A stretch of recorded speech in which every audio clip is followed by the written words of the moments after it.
السلام علیکم ورحمۃ اللہ وبرکاتہ۔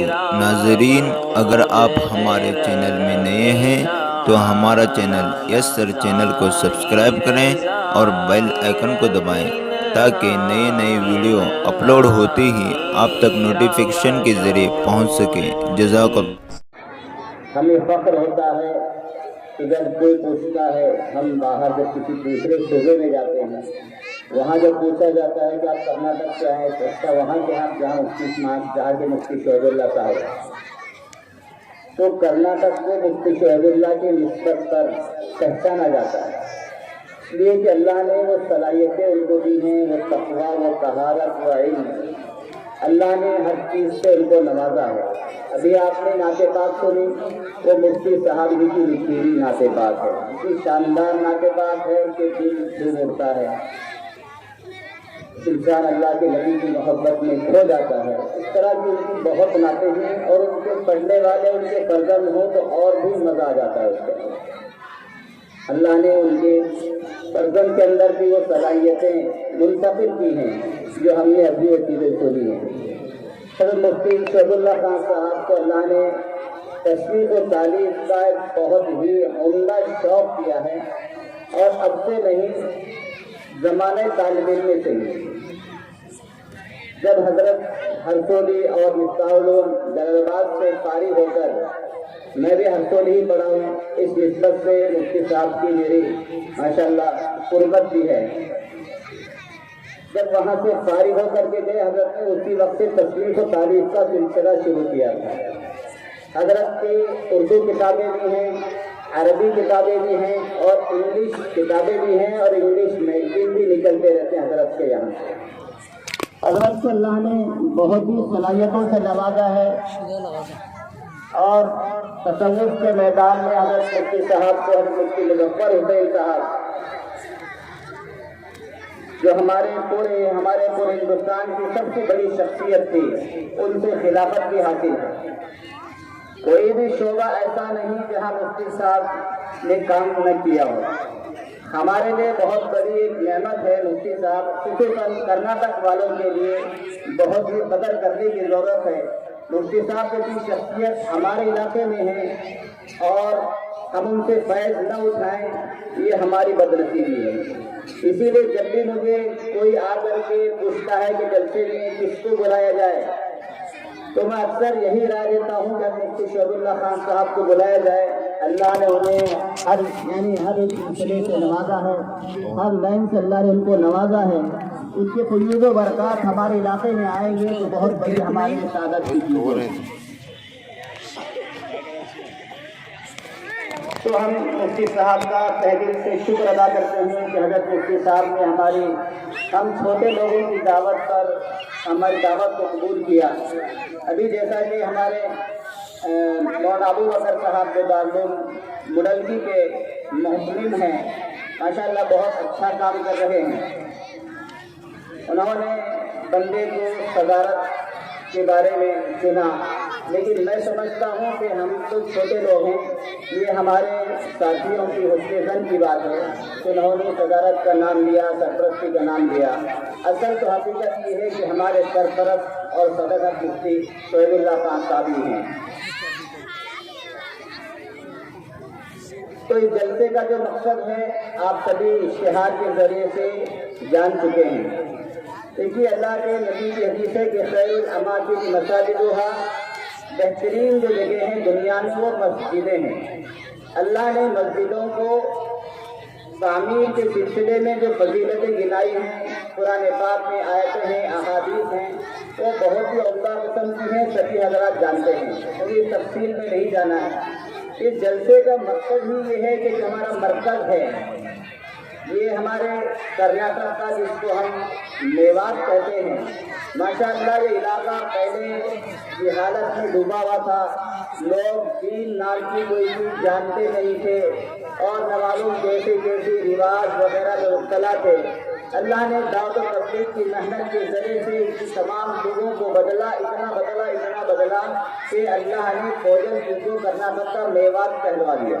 جس طرح سے دعوت التبلیغ کا سلسلہ میوات سے شروع ہوا تھا، گویا کہ کرناٹک کے اندر اس کا نام ہی میوات کا علاقہ میوات پڑ گیا۔ اس اعتبار سے اللہ نے جو میوات میں تبدیلیاں دی تھی پورے علاقے پورے دیش کے لیے، پوری دنیا کے لیے، ہمارے کرناٹک کے اندر خاص طور سے ہمارے علاقے کے اندر بلرام ضلع کے اندر اللہ تعالیٰ نے اس کوجلگی زون کے ذریعے سے بہت بڑا کام کیا ہے۔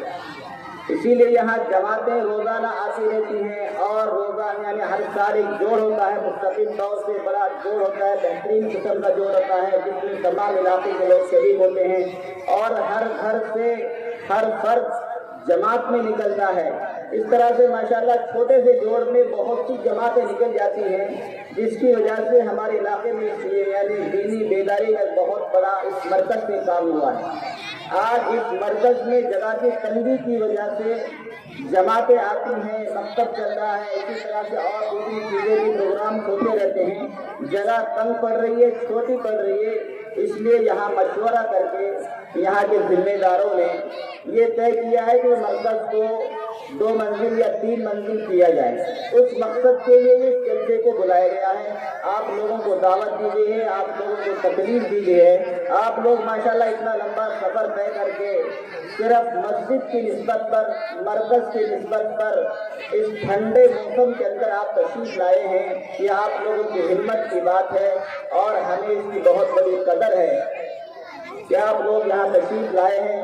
ہم آپ کا شکر ادا کرتے ہیں ہر طرح سے۔ بہرحال مقصد یہ ہے کہ بھئی جو ہمارا تقریباً 1 کروڑ تک خرچ ہے اس مرکز کا، جو توسیع ہو رہی ہے اس مقصد سے یہ جلسے کو بلایا گیا ہے۔ دیکھو بھئی جلسہ تقاریر ماشاءاللہ ہم لوگ سنتے رہتے ہیں، اس کے ساتھ ہی تقریر ہوگی، بڑی پرمغز تقریر ہوگی، بیان ہوگا، اس میں بہت ہی اچھے اللہ سے باتیں آئیں گی، سمجھ میں آئے گا کہ اللہ کے راستے میں خرچ کرنے سے کیا ملتا ہے اور خاص طور سے مسجد میں پیسہ لگانے سے کیا ملتا ہے، اس سے دنیاوی کیا فائدے ہیں، اخروی کیا فائدے ہیں، اور اللہ تعالیٰ مسجدوں میں خرچ کرنے کی وجہ سے ہمارے نسلوں میں کیا چیزیں منتقل کرتے ہیں، ایمان کی حفاظت کے ذرائع اسباب پیدا ہوتے ہیں، یہ تمام چیزیں مفتی صاحب آپ کے سامنے بڑی تفصیل سے بیان کریں گے۔ مجھے اس طرف نہیں جانا ہے، حضرت مفتی صاحب ماشاءاللہ اس فن کے ماہر ہیں، وہ بیان کریں گے۔ صرف مجھے یہ بتانا ہے کہ جلسے کا مقصد جو ہے تعمیر مسجد کے لیے چل رہا ہے اور تعاون ہے۔ جب تک تعاون نہ ہو تب تک کوئی چیز، دنیا کا کوئی بھی نظام ایسا نہیں ہے، چاہے وہ دنیاوی نظام ہو یا اخروی نظام یعنی دینی نظام ہو یا دنیاوی نظام ہو، جب تک اس میں چندہ نہ ہو، تعاون نہ ہو، وہ تکمیل تک نہیں پہنچتا ہے۔ اس لیے میں آپ حضرات سے گزارش کرتا ہوں، یہاں کا خادم ہونے کے ناطے جتنے لوگ یہاں بیٹھے ہوئے ہیں ہر آدمی نیت کر کے آئے۔ میں اس جمعے مومن محلے میں بیان کے بعد یعنی جمعے کے بعد یہ اعلان کیا تھا کہ سب لوگوں کو پہنچنا ہے اور پہنچنے کے ساتھ ساتھ میں نیت کے ساتھ میں پہنچنا ہے کہ ہم مسجد کے لیے، مرکز کے لیے ضرور کچھ نہ کچھ لگائیں گے۔ تو ماشاءاللہ مجھے امید ہے کہ آپ سبھی حضرات اسی نیت سے یہاں پر آئے ہیں کہ اپنی جیب میں جو بھی کچھ ہو یا جو نیتیں لے کر کے آئے ہیں۔ میں نے سنا ہے کہ کوجلگی بستی والوں نے بڑی بڑی نیتیں کی ہیں، ماشاءاللہ سن کر کے بڑی خوشی ہوئی۔ مجھے امید ہے کہ کوجلگی کے علاقے میں جو دیہات وغیرہ ہیں انہوں نے بھی نیتیں کی ہیں۔ امید ہے کہ انشاءاللہ آخر میں جب تشکیل ہوگی ان نیتوں کو ظاہر کریں گے اور ہو سکے تو نقد دے کر کے جائیں گے، نہیں تو پھر آج کل تو ٹیکنالوجی کا دور ہے، فون پے کے ذریعے سے، گوگل پے کے ذریعے سے بھی کام ہو سکتا ہے، وہ یہ سب چیزیں موجود ہیں۔ یا نہیں تو کم از کم کچھ وقت لے کر کے تو ضرور جو بندہ یہاں پر آیا ہے ہر بندہ اس مسجد میں حصہ لینے کی پوری کوشش کرے۔ میں آپ لوگوں کا تہہ دل سے شکر ادا کرتا ہوں۔ آپ لوگ تشریف لائیں، بیٹھے رہیں، مفتی صاحب کی بات کو غور سے سنیں۔ ذرا موسم ٹھنڈا ہے، ہم آپ سے معذرت چاہتے ہیں، ہم نے آپ کا ٹھنڈے کے حساب سے، ٹھنڈ کے حساب سے ذرا انتظام نہیں کیا ہے، معذرت چاہتے ہیں۔ امید ہے کہ آپ لوگ اس کو برداشت کریں گے اور صبر کے ساتھ سنیں گے اور دعا ہونے تک کوئی بھی نہیں اٹھے۔ اللہ ہم سب کا عمل کی توفیق نصیب فرمائے، مفتی صاحب کی بات کو غور سے سننے کی توفیق نصیب فرمائے۔ اور مفتی صاحب آخر میں آپ کو کچھ تشکیل اعتبار سے کریں گے۔ مفتی صاحب اتنے دور سے تشریف لائے ہیں، اگر وہ آپ سے اس کی بھی بات کر رہے ہیں اور تعاون کی اپیل کر رہے ہیں، مفتی صاحب کی بات کی لاج رکھے، ہر بندہ ان کی بات پر آمین کہے اور ضرور اپنی تفصیل میں نام لکھا۔ وآخر دعوانا الحمدللہ رب العالمین۔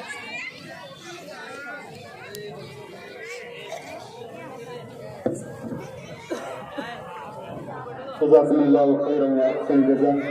میں آپ کے درمیان زیادہ دیر نہ لیتے ہوئے 2-3 منٹ اور لوں گا، 2-3 منٹ آپ کے درمیان قائل رہوں گا کہ حضرت مفتی صاحب کو دعوت دوں۔ اس سے پہلے ہمارا ایک رسم ہے کہ حضرت مفتی صاحب کا ہم اپنی زبان سے ان کی آمد کا شکریہ ادا نہیں کر سکتے، تو ہمارے یہاں کے گاؤں والوں نے شال پوشی اور گل پیشی کا انتظام کیا ہے، گلدستہ حضرت کو دینے کا، تو میں ان سے درخواست کرتا ہوں کہ حضرت کو جو ہے شال پوشی اور گل پیشی پیش فرمائیں۔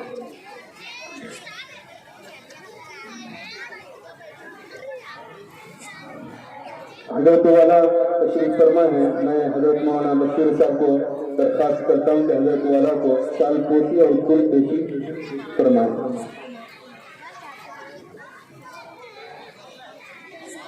حضرت کے فرزند بھی بازو میں تشریف فرما ہے، ان کو بھی مولانا جی کے ہاتھ سے شال پوشی اور گل پیشی ہوگی۔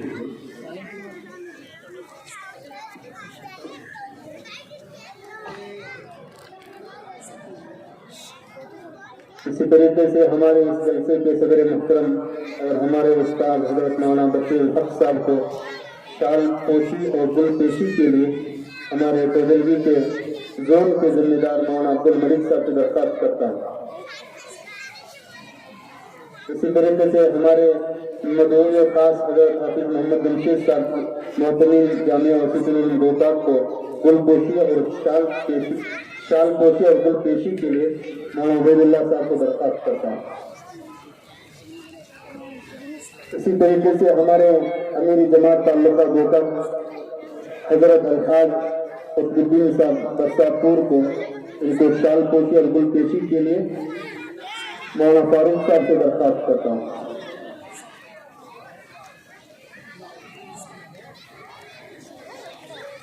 باقی حضرات ہمارے سبھی بڑے ہیں، سبھی معزز ہیں، میں جلسے کی کارروائی کو بالکل آگے بڑھاتے ہوئے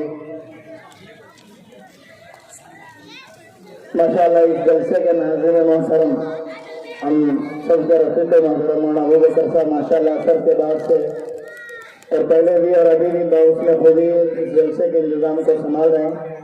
میں مولانا ابوبکر صاحب جو محتمین دارالعلوم مڑئی بھی ہیں اور ہمارے ناظرین جلسہ بھی ہیں، ان کی خدمت میں شال پوشی اور گل پیشی کے لیے مولانا عبد الملک صاحب جو فضلی زون کے جمعیت کے جنرل سیکرٹری ہیں، ان سے گزارش کرتا ہوں کہ مولانا کی خدمت بھی پیش کریں۔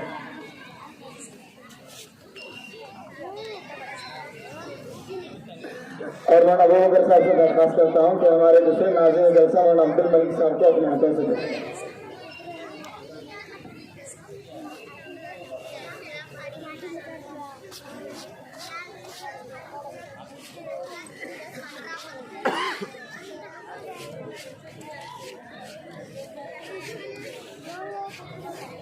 اب بلا تاخیر کے اس عظیم الشان توسیع مسجد کے اجلاس کی کارروائی کو آگے بڑھاتے ہوئے بلکہ ہمارے اس تاریخ ساز اور روح پرور اجلاس کے روح رواں اور آخری کڑی کو دست بستہ معتبانہ درخواست کرتا ہوں کہ آ جاؤ ختم ہو گئے دن انتظار کے، آ جاؤ ختم ہو گئے دن انتظار کے، دور خزاں گیا اور دن آئے بہار کے۔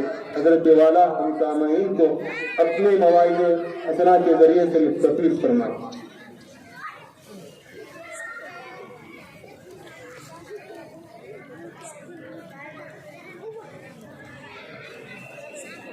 اب حضرات کے اندر تھوڑا نشاط پیدا ہو، چستی پیدا ہو، سستی نہیں چستی پیدا ہو، اس لیے میں قاری غلام رسول کو مسجد کی تعمیر کے سلسلے میں کچھ اشعار ہیں، ان کو میں اور آپ سماعت فرمائیں گے۔ قاری غلام رسول صاحب تشریف لائیں، 2-4 منٹ کے اندر اپنے اشعار پیش فرمائیں۔